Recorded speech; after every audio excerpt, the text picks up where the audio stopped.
Blackthorn Lane. The house stood at the end of Blackthorn Lane, desolate, forgotten. Its windows, like vacant eyes, stared out at the world. Overgrown ivy, like grasping claws, clung to the crumbling stone.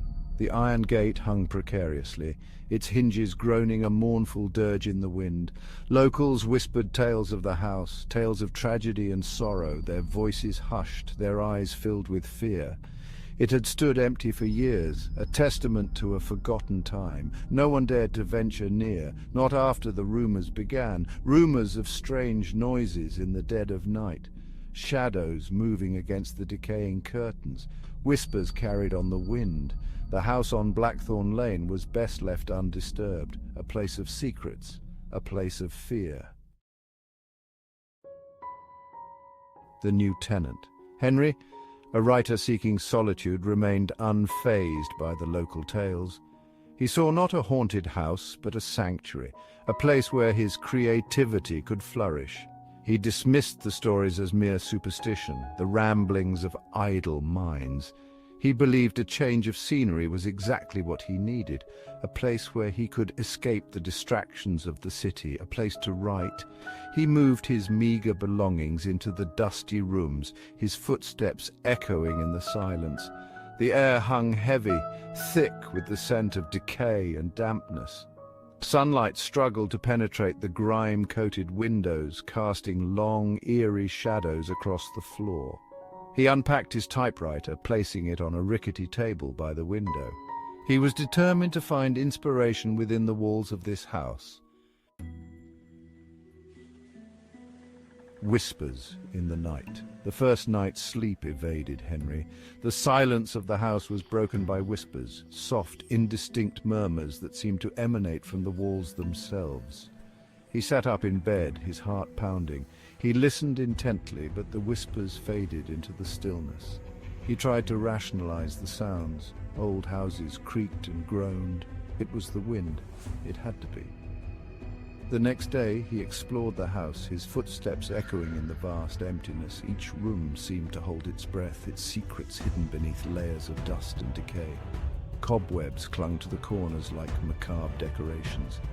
He ran a hand along the dusty banister, feeling a strange chill despite the summer heat. The whispers of the night before lingered in his mind. Shadows and secrets. As days turned into nights, the whispers grew stronger, more insistent. He began to notice things, fleeting movements in the periphery of his vision, shadows that seemed to dance at the edge of his sight. He dismissed them as tricks of the light, figments of his imagination. He was a writer, after all, prone to flights of fancy. One evening, while working on his manuscript, he heard a distinct thump from upstairs. He froze, listening. Silence. He slowly climbed the creaking stairs, his hand trailing along the wall. The air grew colder as he ascended. He reached the top of the stairs, his heart pounding in his chest. He checked each room, but they were all empty. He was alone in the house. Or was he? Drawn by an unknown force, he found himself standing before a door he hadn't noticed before. It was tucked away at the end of the hallway, almost concealed by shadows. He hesitated, his hand hovering over the tarnished doorknob. He took a deep breath and pushed the door open. The attic was dark and oppressive, the air thick with dust and the smell of decay. A single ray of sunlight pierced through a crack in the boarded-up window, illuminating dust motes that danced in the air. In the center of the room sat a large, ornately carved chest. It looked old, ancient even, its wood dark and polished with age. He approached the chest slowly, drawn to it by an unexplainable curiosity. He ran his hand over its surface, tracing the intricate carvings. They seemed to writhe and twist beneath his touch. He felt a sudden urge to open it, to see what lay hidden within. He fumbled with the latch, his fingers clumsy with anticipation. It finally sprang open with a groan, revealing its contents. Inside, nestled on a bed of faded velvet, lay a leather-bound journal. He carefully lifted it out, his heart pounding with a mixture of excitement and trepidation. He had a feeling this journal held the key to the mysteries of the house. As he opened the journal, a gust of cold air swept through the attic, stirring the dust motes into a frenzy. He shivered, pulling his coat tighter around him. The pages of the journal were brittle with age, the ink faded but still legible. He began to read, his eyes scanning the spidery handwriting. The words chronicled the life of the house's previous owner, a man named Elias Blackwood. Elias wrote of strange occurrences, whispers in the night, shadows that moved in the corners of his vision. As Henry read, a sense of dread crept over him. Elias's experiences mirrored his own. He too had been tormented by the secrets of the house. Suddenly, a noise from the hallway jolted him from his reading. He looked up, his heart pounding in his chest. The attic door creaked open, slowly, deliberately. He held his breath, listening.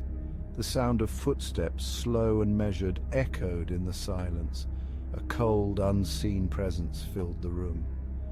He could feel the hairs on the back of his neck stand on end. He slowly rose from the chest, clutching the journal to his chest. He watched in terror as a shadowy figure emerged from the darkness. The figure was tall and skeletal, its edges indistinct, blending into the darkness. Two glowing eyes, malevolent and hungry, fixed on Henry. He stumbled backward, his foot catching on a loose floorboard. He fell, landing hard on the dusty floor. He scrambled backward, his eyes wide with terror as the figure glided towards him. He wanted to scream, but terror choked the sound in his throat. The shadowy figure loomed over him, its cold, ethereal hand reaching out towards him.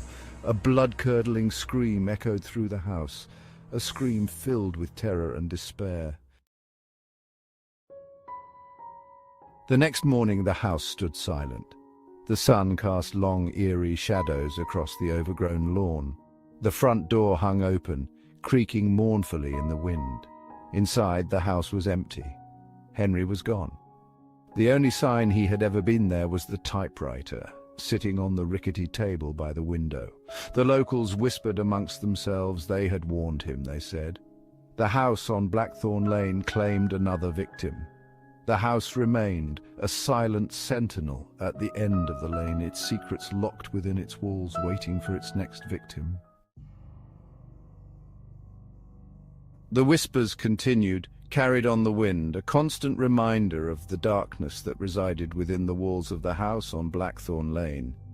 A chilling reminder that some places are best left undisturbed, for some secrets are too terrible to uncover.